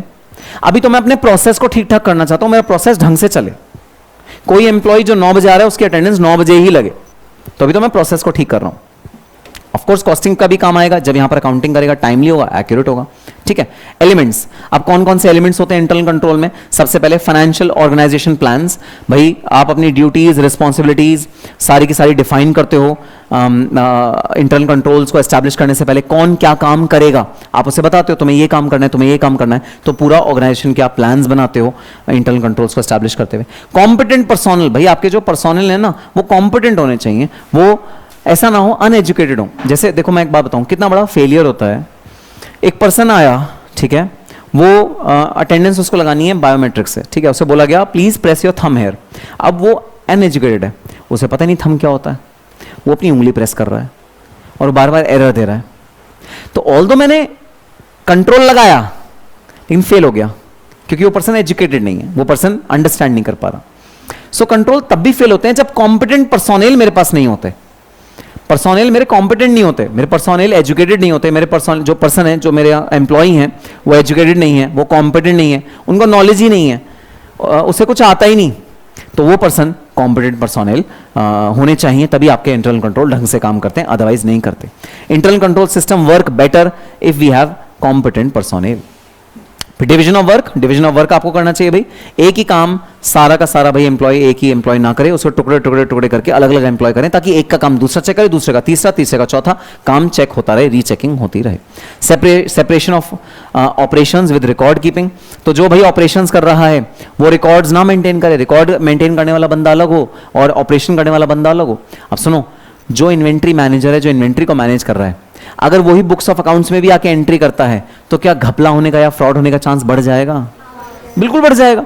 उसने कुछ गड़बड़ करी, वो अकाउंट में वही चीज आगे लिख देगा, जबकि अगर अकाउंट्स वाला बंदा दूसरा होगा तुरंत पकड़ लेगा, ये तो भाई मिसमैच है, तुमने कुछ और बोला, पेपर में कुछ और आ रहा है, मैं अकाउंट में नहीं डालूंगा, पहले तुम अप्रूवल लेके आओ। सो जब भी डिवीजन ऑफ वर्क होता है, सेपरेशन होता है, तो हमारा इंटरनल कंट्रोल बहुत अच्छे से काम करता है। Similarly separation of custody of assets and accounting, जिसके पास एसेट्स की कस्टडी है, जिसके पास एसेट्स का होल्ड है, और जो अकाउंटिंग कर रहा है, वो दो अलग अलग लोग होने चाहिए, वो सेम लोग नहीं होने चाहिए, नहीं तो अगेन घपला होने का चांस ज्यादा। सो दोनों का अलग अलग भाई होना चाहिए। ऑथराइजेशन बड़ा इंपॉर्टेंट चीज है भाई, ऑर्गेनाइजेशन में जब भी कोई खर्चा हो, जब भी कोई एक्सपेंडिचर हो, उसका ऑथराइजेशन किसी रेलेवेंट पर्सन से होना चाहिए, ताकि ये इंश्योर हो फिजूल खर्ची नहीं हो रही। पता लगे 10 एसी आए ऑर्गेनाइजेशन में, 9 एसी तो फैक्ट्री में लगे, एक फैक्ट्री फाइनेंस मैनेजर के घर में पहुंच गया, और बिल कहां कटा है? कंपनी में कटा है, किचन में लगा। किचन में कौन एसी लगवाता है? नालायक। सो ऑथराइजेशन हर चीज का होना चाहिए, एक अच्छा इंटरनल कंट्रोल है। Then managerial supervision and review, भाई मैनेजमेंट को तो रिव्यू करना ही करना पड़ेगा, ठीक है। तो यहां पर इंतखाब सर अगर रिव्यू ना करें, अगर वो कह दें कंट्रोल बढ़िया है, कंट्रोल पे ब्राइट विजन एकेडमी चल जाएगी, तो क्या चल सकती है? नहीं चल सकती। मैनेजरियल रिव्यू हमेशा चाहिए, इंतखाब सर को यहाँ मौजूद कई बार रहना पड़ेगा, रिसेप्शनिस्ट को भी देखना पड़ेगा, जो बच्चे आने उनको मैनेज करना पड़ेगा। इंतखाब सर तो इतना तक उनको है, उनको हर बच्चे का नाम, उसने फीस दी नहीं दी, उसको उनको जुबानी याद रहता है, तो वो चेहरा देख के बताते हैं इसने फीस दी, इसने नहीं दी, इसने दी, इसने दी, उसको उनको याद हो जाती है चीज़ें। तो ये तभी है कि मैनेजरियल रिव्यू एंड सुपरविजन बहुत ज़्यादा अच्छा होना चाहिए, तभी ऑर्गेनाइजेशन सक्सेसफुली काम कर पाती है। इंटरनल कंट्रोल्स, ठीक है। अब इंटरनल कंट्रोल्स का थोड़ा सा और डिटेल में देखते हैं। इंटरनल कंट्रोल्स को, इंटरनल कंट्रोल्स के एडवांटेजेस क्या हैं? एफिशिएंट एंड इफेक्टिव ऑपरेशंस, आपके ऑपरेशंस ढंग से होंगे, अच्छी तरह होंगे, स्मूथली होंगे, एरर फ्री होंगे, एरर नहीं होगा आपके ऑपरेशंस में, जो काम है वो ढंग से काम होगा। Prevention of errors and frauds, error and fraud prevent होंगे। सेफ गार्ड ऑफ एसेट्स, आपके एसेट्स सेफ गार्ड होंगे। अब देखो मैं तुम्हें एक बात बताऊं, ये ना कॉमन पॉइंट्स हैं, ये हर जगह रिपीट होंगे, ऑब्जेक्टिव्स में भी रिपीट होंगे, एलिमेंट्स में भी रिपीट होंगे, और एडवांटेजेस में भी रिपीट होंगे। तो कुछ पॉइंट्स हैं इंटरनल कंट्रोल में आपको डालने हैं हर जगह, चाहे क्वेश्चन कुछ भी इंटरनल कंट्रोल के बारे में पूछे, ये पॉइंट वहां डालेंगे डालेंगे। Efficient effective operation, prevention of error and fraud, safeguarding of asset, employ satisfaction या segregation of duties, rotation of duties, ये पॉइंट हर जगह इंटरनल कंट्रोल में डलते ही डलते हैं, इन्हें बाय हार्ट कर लो। Limitations, breakdown, misunderstanding of new technology, भाई इंटरनल कंट्रोल्स के कई बार लिमिटेशन भी होते हैं। इंटरनल कंट्रोल्स ब्रेकडाउन हो जाएंगे अगर कोई पर्सन न्यू टेक्नोलॉजी को समझ ही नहीं पाया, जैसे मैंने एम्प्लॉय के बारे में बताया जो अनएजुकेटेड था, वो समझ ही नहीं पाया, थंब लगता है, फिंगर नहीं लगती, वो फिंगर यूज कर रहा था अटेंडेंस मार्क करने के लिए। जजमेंट, ह्यूमन जजमेंट होता है, कई बार ह्यूमन बीइंग्स के जजमेंट पे कंट्रोल रिलाई करते हैं, जिसकी वजह से कई बार कंट्रोल्स वीक पड़ जाते हैं, जहां पर ह्यूमन समझ नहीं पाता कि इस केस में मुझे क्या करना है, वो जजमेंट नहीं कर पाता प्रॉपर्ली, वहां पर कंट्रोल जो है वो वीक हो जाते हैं। तो जैसे इस वाले केस में भी सेम एग्जांपल लूंगा भाई, वो जो अटेंडेंस थी उसके अंदर फिंगर प्रेस करनी थी या थंब प्रेस करना था, वो समझ ही नहीं पाया, जिसकी वजह से कंट्रोल लूज हो गया। ये बड़ा इंपॉर्टेंट पॉइंट है भाई, मैनेजमेंट ओवरराइड। ये तुम लोग बताओगे इंटरनल कंट्रोल का ये एक डिसएडवांटेज है। ये क्या होता है मैनेजमेंट ओवरराइड? इंटरनल कंट्रोल का डिसएडवांटेज है हैं? अरे ध्रुव ने कोई मैनेजमेंट कंट्रोल तोड़ा था क्या? क्या? ब्राइब, कोल्यूजन कर लिया था इंटरनल कंट्रोल के साथ। तो ये मैनेजमेंट के पास पावर होती है कि वो इंटरनल कंट्रोल्स को तोड़ सकते हैं, ओवरराइड कर सकते हैं। सो मैनेजमेंट ओवरराइड कर सकता है इंटरनल कंट्रोल को, मैनेजमेंट इंटरनल कंट्रोल को भाई तोड़ सकता है। ये एक लिमिटेशन है इंटरनल कंट्रोल की। कोल्यूजन ऑफ एम्प्लॉइज, एम्प्लॉइज का साठगांठ करके, कोल्यूजन मतलब वो कोलैबोरेट कर लेते हैं, साठगांठ कर लेते हैं। तो एम्प्लॉइज साठगांठ करके फ्रॉड का कोई तरीका निकाल लेते हैं इंटरनल कंट्रोल को लैप्स करने के लिए, ऐसा पॉसिबिलिटी होती है। मेड फॉर कॉमन और रेपिटेटिव बिजनेस ऑपरेशंस, तो भाई जो अनयूजुअल ट्रांजैक्शंस होती हैं उनके लिए आप इंटरनल कंट्रोल नहीं बना सकते। अनयूजुअल ट्रांजैक्शंस के लिए इंटरनल कंट्रोल आप नहीं बना सकते। तो इंटरनल कंट्रोल जितने होते हैं वो सारे के सारे यूजुअल ट्रांजैक्शंस के लिए होते हैं। तो मुझे नहीं समझ में आ रहा मैंने क्या लिखा। अच्छा रुको रुको, मैं तो भूल ही गया था। तो पेन से लिखना होता है ना यहाँ तो।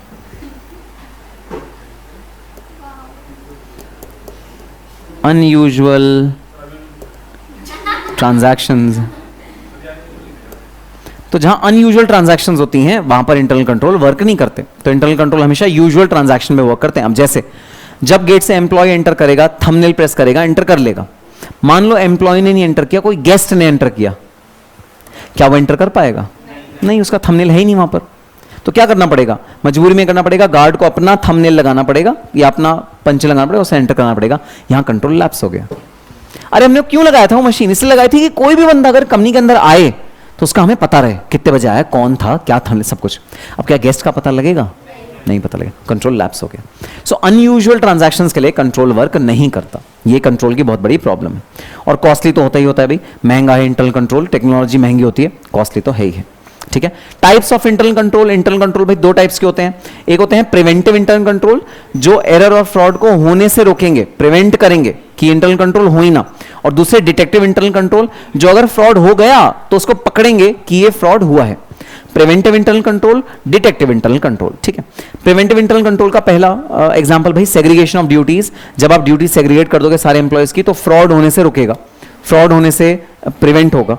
ठीक है। ऑथराइजेशन का प्रोविजन डाल दोगे तो फ्रॉड होने से रुकेगा, क्योंकि अनऑथराइज कोई खर्चा आपका ऑर्गेनाइजेशन में नहीं कर पाएगा।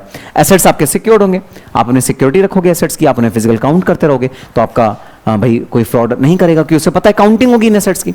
मान लो धनंजय कहता है मैं एक पंखा ले जाकर अपने घर लगा देता हूं, धनंजय नहीं कर पाएगा, क्योंकि उसे पता है हर महीने इसकी काउंटिंग होती है कि यहाँ 8 पंखे लगे हैं नहीं लगे। ठीक है। सो ये हैं तरीके प्रिवेंट करने के फ्रॉड के। अब सुनना, फ्रॉड हो गया,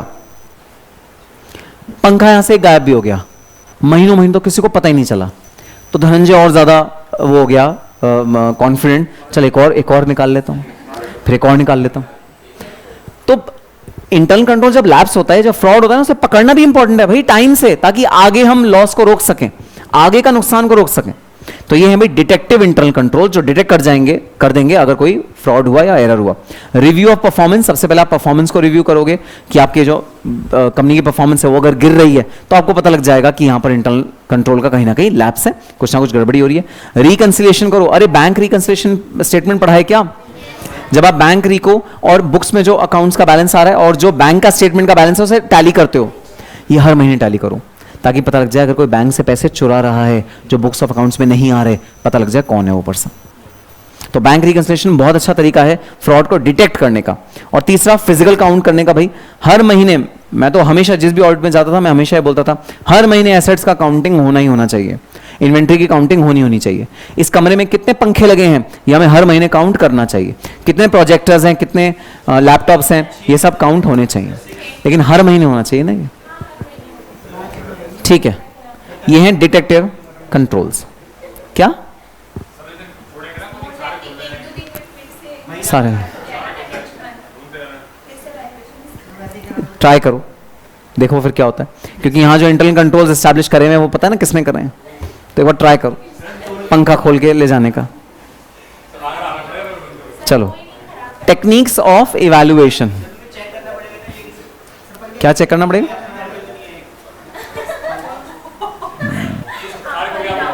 वो तुम कभी नहीं पकड़ पाओगे। जो मैंने इंटरनल कंट्रोल लैप्स किया होगा वो कोई नहीं पकड़ सकता, वो इंतखाब सर भी नहीं पकड़ सकते, क्योंकि मैंने इंटरनल कंट्रोल बनाए हैं। जिसने बनाया अगर वही तोड़ेगा तो वो पकड़ा नहीं जा सकता। मैनेजमेंट ओवरराइड को पकड़ना बड़ा मुश्किल होता है। जब मैनेजमेंट फ्रॉड में इन्वॉल्व होता है, सालों सालों तक फ्रॉड पकड़े नहीं जाते। जैसे सत्यम का फ्रॉड 8 साल 10 साल तक पकड़े नहीं जाएंगे। क्या? हाँ, करो करो, बिल्कुल करो। चलो, techniques of evaluation, internal controls को इवैल्यूएट करने की क्या टेक्निक होंगी, इंटरनल कंट्रोल सही से काम कर रहे हैं आपको कैसे पता लगेगा? ठीक है, नंबर 1 नरेटिव रिकॉर्ड्स। तो भाई सबसे पहले आप मैनेजमेंट से पूछोगे कि इस ऑर्गेनाइजेशन में कंट्रोल्स कैसे कैसे एम्प्लॉयड हैं, तो आपको मैनेजमेंट बताएगा सर हमारे पास फिंगरप्रिंट अटेंडेंस मशीन है, हमारे पास एम्प्लॉय का रिकॉर्ड है, टाइम वो कितना स्पेंड करें, सीसीटीवी कैमरा लगे हुए हैं जिसमें उनका टाइम आ जाता है, ये सारी चीजें हमारे पास रिकॉर्डेड है। तो आपको नरेटिव रिकॉर्ड्स मिलेंगे, आपको मैनेजमेंट बताएगा इंटरनल कंट्रोल्स यहां क्या क्या एस्टैब्लिश्ड है। यह पहला तरीका। दूसरा, आप चेकलिस्ट बनाओगे जो ऑडिट स्टाफ उन कंट्रोल्स को चेक करने में भाई एक चेकलिस्ट करके उसको चेक करेगा। जैसे मैं अगर ऑडिटर हूं ना, तो मुझे अगर चेक करना है ये सिस्टम काम कर रहा है नहीं कर रहा, मैं आते ही सबसे पहले अपना थंब इसमें लगाने की कोशिश करूंगा और देखूंगा कि मुझे मेरे लिए दरवाजा खुलता है या नहीं खुलता। अगर तो नहीं खुला तो मैं समझ जाऊंगा कंट्रोल पुख्ता है, और अगर खुल गया तो मैं समझ जाऊंगा कि भाई कंट्रोल वीक है, ये किसी को भी एंट्री देता है दरवाजा, ये सिर्फ एम्प्लॉइज को ही एंट्री नहीं देता। सो मैं चेकलिस्ट बनाऊंगा जिससे मैं सारे कंट्रोल को चेक करूंगा। Then flow chart, pictorial representation होती है भाई सारे कंट्रोल्स की, कंट्रोल कैसे कैसे काम करता है उसका एक फ्लो चार्ट बनता है जिससे ऑडिटर को समझाया जाता है कि हमारा फ्लो चार्ट, हमारा इंटरनल कंट्रोल किस तरह वर्क कर रहा है। फिर एक क्वेश्चनर होता है जिसमें मैनेजमेंट से हम कंट्रोल के बारे में क्वेश्चन पूछते हैं कि भाई मैनेजमेंट बताओ जरा, क्या कभी ऐसा हुआ था कि इसमें बिना अप्रूवल के तुमने एक्सपेंस पास कर दिया? कई बार ऐसा इमरजेंसी होती है, अप्रूवल लेने का टाइम नहीं होता तो एक्सपेंस पास हो जाता है बिना अप्रूवल के। तो ऑडिटर पूछेगा मैनेजमेंट से क्या कभी ऐसा हुआ था कि भाई बिना अप्रूवल के एक्सपेंस पास हो गया? तो मैनेजमेंट बताएगा हाँ 1 2 3 4 ऐसा बारी हुआ था, हम पकड़ लेंगे एकदम कि भाई यहाँ पर इंटरनल कंट्रोल वीक है। क्योंकि एक भी बार ऐसा नहीं होना चाहिए कि बिना अप्रूवल के कोई खर्चा पास हो, एक भी बार नहीं होना चाहिए। इमरजेंसी है, खर्चा ना हो इट्स ओके, बट खर्चा बिना अप्रूवल के हो इट्स नॉट ओके। सो मैं ये मैनेजमेंट से पूछूंगा by way of a questioner, मैं क्वेश्चनर मैनेजमेंट के आगे पूछूंगा। चलो, अब एक बहुत आसान सी चीज भाई, अभी रिसेंटली हमारे इंटरनल ऑडिट में ना एक चेंज आया है, ये रिसेंट है। अब जो अगली 2 स्लाइड्स हैं, जो आखिरी 2 टॉपिक हैं आपके सिलेबस के और इंपॉर्टेंट टॉपिक्स हैं क्योंकि रिसेंटली इंट्रोड्यूस हुए हैं, पुराने वाले सिलेबस में नहीं थे, नए वाले सिलेबस में ये 2 टॉपिक्स आए हैं। तो बिल्कुल चांस है कि एग्जामिनर इन दोनों टॉपिक्स में से, आपके एग्जाम में से भाई पेपर में से कुछ ना कुछ तो दे सकता है क्योंकि न्यू टॉपिक्स हैं ये। तो बस 2 चीजें हैं, 2 चीजें समझना जरा क्या है। चलो, सबसे पहला है रिस्क बेस्ड इंटरनल ऑडिट। अब मुझे एक बात बताओ, आपके पास 8 सब्जेक्ट्स हैं पढ़ने के लिए, टाइम है आपके पास 3 महीना, 2 महीना। क्या आप उन सब्जेक्ट्स पे ज्यादा फोकस करोगे जो वीक हैं, या जैसे डीटी आपने उठाया नहीं, पढ़ा ही नहीं, तो आप उस पे ज्यादा फोकस करोगे, या आप सब सब्जेक्ट्स पे इक्वली फोकस करोगे? Perfect, logical. जो मेरे वीक पॉइंट्स होंगे मैं उन पे फोकस करूंगा ना भाई, मैं सब पे थोड़ी फोकस करूंगा। इंटरनल ऑडिट में पहले क्या होता था, इंटरनल ऑडिट में सब एरियाज में इक्वल फोकस दिया जाता था इंटरनल ऑडिटर का। और अभी रिसेंटली एक नया इंटरनल ऑडिट का सिस्टम शुरू हुआ जिसे बोलते हैं रिस्क बेस्ड इंटरनल ऑडिट। वहां कहा गया अरे सुनो इंटरनल ऑडिटर, क्यों तो एम्प्लॉय कॉस्ट हर साल चेक करते हो, एम्प्लॉय कॉस्ट में तो कोई रिस्क ही नहीं है, तुम अपना सारा ध्यान सेल्स पे लगाओ, परचेजेस पे लगाओ। तो जब इंटरनल ऑडिट में हम रिस्क के बेसिस पे इंटरनल ऑडिट करते हैं, प्रायोरिटी उन वाले अकाउंट हेड्स को देते हैं जो रिस्की ज्यादा हैं, उसे बोलते हैं रिस्क बेस्ड इंटरनल ऑडिट। और अगर हम प्लेन इंटरनल ऑडिट की बात करें तो प्लेन इंटरनल ऑडिट क्या होता है, जहां पर सारे एरियाज पे इक्वल हम प्रायोरिटी देते हैं, सबको हम इंपॉर्टेंस देते हैं, सारे ऑडिट हम इक्वली इंपॉर्टेंस से करते हैं। रिस्क बेस्ड वो वाला जहां पर हाई रिस्क है वहां पर हम भाई पहले ऑडिट करेंगे, भले जो लो रिस्क वाला है उसे छोड़ देंगे, ऑडिट नहीं करेंगे। स्कोप में थोड़ी होता है, स्टैट्यूटरी में स्कोप थोड़ी है, लॉ में थोड़ी स्कोप है इंटरनल ऑडिट का, हम चाहे तो छोड़ भी सकते हैं। इसे बोलते हैं रिस्क बेस्ड इंटरनल ऑडिट। और ये रिसेंट डेवलपमेंट है in case of internal audit. So audit based on business risk evaluation, जो ऑडिट होता है रिस्क बेस में, वो बिजनेस रिस्क इवैल्यूएशन के बेसिस पे भाई ऑडिट रिस्क ऑडिट करा जाता है. Risk are being identified and manage by the management. Management risk को आइडेंटिफाई करता है, उन्हें मैनेज करने की कोशिश करता है. More concentration on risky areas. तो ऑडिट हम कहां ज्यादा कॉन्सेंट्रेट करेंगे? जो रिस्की एरियाज हैं. सारे एरियाज पे कॉन्सेंट्रेट नहीं करेंगे भाई. Timely implementation of corrective measures, जो करेक्टिव मेजर्स हैं उनको हम टाइमली इंप्लीमेंट करेंगे. Focuses on risk which are not control by the management. तो उन रिस्क पे हम ज्यादा फोकस करेंगे जो मैनेजमेंट के हाथ में नहीं है, कंट्रोल ही नहीं कर सकते वो, उन रिस्क पे हम ज्यादा फोकस करेंगे under the risk based internal audit. इसके एडवांटेज क्या होंगे? Consistency in approach. भाई पहले क्या होता था, जो इंटरनल ऑडिटर होता था ना, वो रैंडमली आंख बंद करके चलो सेल्स ऑडिट कर लेते हैं, फिक्स एसेट ऑडिट कर लेते हैं और प्रोफेशनल लीगल ऑडिट कर लेते हैं, कुछ भी चूज कर लेता था. अब क्या है? अब उसे बोला जाता है नहीं नहीं नहीं, ऐसे नहीं. आप जब चूज कर रहे हो ना कौन से एरियाज का ऑडिट करें, वो वाले एरियाज चूज करो जो हाईली रिस्की हैं. ऐसे रैंडमली कुछ भी मत उठाओ, वो एरियाज ऑडिट करो जो हाईली रिस्की हैं. क्योंकि मैंने तुम्हें बताया इंटरनल ऑडिट के केस में 100% ऑडिट करना पॉसिबल नहीं है. एक साल में हमारे पास लिमिटेड टाइम होता है. सो कंसिस्टेंट अप्रोच है भाई. जो रिस्की एरियाज होंगे उन्हीं को बार बार उठाया जाएगा. तो एक कंसिस्टेंट अप्रोच है, ये पहला एडवांटेज है रिस्क बेस्ड इंटरनल ऑडिट का. Transparency, auditors identify the risk correctly and management to put the right controls. तो भाई ट्रांसपेरेंसी रहेगी कि ऑडिटर ने वही वाले एरियाज उठाए हैं जिसमें रिस्क आए हैं, और मैनेजमेंट भी कंट्रोल उसी में कर रहा है जिसमें रिस्क आए हैं, और जिसमें रिस्क लो है वो मैनेजमेंट ने नहीं उठाए, वो इंटरनल ऑडिट ने ऑडिट नहीं करे. Then specificity, allocation of efforts and funds to the most important area. तो जो एरिया सबसे ज्यादा इंपॉर्टेंट है उसमें भाई हमने अपने एफर्ट्स डाले, तो इससे हमारा बेनिफिट होगा. स्पेसिफिक ऑडिट हम कर पाएंगे, स्पेसिफिक रिजल्ट्स को हम अचीव कर पाएंगे. These are the advantages of risk based internal audit. और फाइनली ये एक लीगल टर्म है भाई, बड़ी इंपॉर्टेंट चीज है, इंटरनल फाइनेंशियल कंट्रोल्स. अब सुनना भाई पहले क्या होता था और अब क्या होता था, क्यों इस वाले प्रोविजन को लाया गया लॉ में. सुनना, स्टैट्यूटरी ऑर्डर आता था. सबसे पहले तो बताओ, इंटरनल ऑडिट रिपोर्ट क्या कोई मिनिस्ट्री के पास जाती है, आरबीआई के पास जाती है, गवर्नमेंट की किसी और सेगमेंट के पास जाती है? नहीं, इंटरनल ऑडिटर मैनेजमेंट के पास रहती है. तो स्टैट्यूटरी ऑर्डर जैसे ही आता था ऑर्गेनाइजेशन में, वो आके फटाफट इंटरनल ऑडिट रिपोर्ट मांगता था. लो इंटरनल ऑडिट रिपोर्ट दो. मैनेजमेंट कहता था लो इंटरनल ऑडिट रिपोर्ट लो. फिर स्टैट्यूटरी ऑर्डर इंटरनल कंट्रोल्स को चेक करता था, इंटरनल कंट्रोल सही है या नहीं है. अगर सही है तो फिर वो सब्सटेंटिव प्रोसीजर कम करता था. क्या ऐसा हो सकता है सब्सटेंटिव प्रोसीजर में 0 करूं, 1 भी ना करूं? क्या ऐसा हो सकता है? नहीं हो सकता. अगर इंटरनल कंट्रोल परफेक्ट भी है तो भी मुझे कुछ तो करना पड़ेगा. तो जो हमारा स्टैट्यूटरी ऑर्डर होता था वो सब्सटेंटिव प्रोसीजर करता था, कंट्रोल टेस्टिंग करता था, और ऑडिट जैसे नॉर्मली होता है वैसे करता था, और अपनी ऑडिट रिपोर्ट दे देता था. अब सुनना, इस पूरे प्रोसेस में अगर मान लो ऑडिटर को यह मिलता था कि इंटरनल कंट्रोल्स वीक हैं, तो अपने सब्सटेंटिव प्रोसीजर बढ़ा देता था, और वो बढ़ाने के बाद वो statutory order report accordingly issue कर देता था. अब प्रॉब्लम क्या थी? प्रॉब्लम ये थी, जहां पर इंटरनल कंट्रोल्स वीक होते थे वहां पर स्टैट्यूटरी ऑर्डर लिखता नहीं था कि इंटरनल कंट्रोल वीक है और मैंने सब्सटेंटिव प्रोसीजर अपनाए हैं. वो अपनी ऑडिट रिपोर्ट में ये बात लिखता नहीं था. गवर्नमेंट ऑफ इंडिया क्यों? इसलिए क्योंकि उसने तो सब्सटेंटिव प्रोसीजर करके अपना रिस्क टाल दिया ना. उसने सब्सटेंटिव प्रोसीजर कर लिया, अब वो सेटिस्फाइड है. अब वो क्यों लिखे इंटरनल कंट्रोल्स वीक है? उसने कहा छोड़ो इंटरनल कंट्रोल वीक है, मैं नहीं लिखता, मैं तो सब्सटेंटिव प्रोसीजर कर लिया, डिटेल चेकिंग कर ली, सब कुछ सही है, मैंने सही लिख दिया. अब गवर्नमेंट को यहां पर आया पंगा. पंगा क्या आया? ऑडिट रिपोर्ट दिखा रही है कि सब कुछ सही है, लेकिन ऑर्गेनाइजेशन की एक सबसे बड़ी चीज गलत है. क्या है वो? Internal financial controls. Audit report क्या बता रहा है? परफेक्ट है. क्यों बता रहे हैं? कि सब्सटेंटिव प्रोसीजर हो चुके हैं. अरे वो तो ठीक है, तुम ये कह रहे हो कि भाई जो मेरी बीमारी है उसे मैंने ट्रीट कर लिया, तो आपने वो डिस्क्लोज ही नहीं करा. कम से कम गवर्नमेंट को ये तो बताओ कि एक बहुत बड़ी बीमारी है ऑर्गेनाइजेशन में, वो क्या? फाइनेंशियल कंट्रोल वीक है. ये अलग बात है कि सब्सटेंटिव प्रोसीजर करके उस रिस्क को कम कर दिया गया, वो बात सही है, लेकिन क्या गवर्नमेंट को या शेयर होल्डर्स को यह बताना चाहिए कि फाइनेंशियल कंट्रोल्स वीक हैं, इंटरनल कंट्रोल्स वीक? हाँ, बताना चाहिए. पहले ऑडिटर्स नहीं बताते थे. पहले ऑडिटर्स क्या करते थे? सब्सटेंटिव प्रोसीजर कर लिया, फाइनेंशियल बिल्कुल सही है, क्लीन रिपोर्ट दे दी. गवर्नमेंट ने बोला सुनो ऑडिटर, रिपोर्ट सही है, ये तो सही है, ट्रू एंड फेयर व्यू है पक्का, तुमने सब्सटेंटिव प्रोसीजर किया जिससे ट्रू एंड फेयर व्यू आया पक्का, लेकिन कम से कम ये जो एक इंपॉर्टेंट चीज है कि फाइनेंशियल कंट्रोल सही से काम नहीं कर रहे, ये तो डिस्क्लोज करो अपनी ऑडिटर्स रिपोर्ट में.